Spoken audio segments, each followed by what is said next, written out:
Autodesk Tandem offers the ability to directly engage with spaces and levels in facilities through the Spaces panel. To start, select the Spaces panel and use the pull-down to select levels. Here, users can take advantage of the Spaces panel to normalize level names by renaming and combining levels across multiple files. Select the level you want to rename, or multiple levels you want to combine, and type the consolidated name in the Properties panel. This simplifies the end-user experience when interacting with the facility and allows owners to treat levels as assets with classification and parameter information as well. To interact with rooms, switch the view from levels to rooms.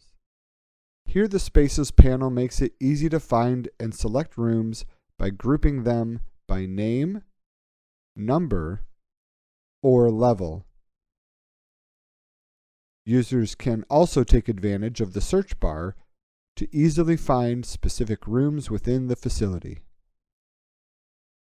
Once selected, users can modify property information such as classification or parameter information.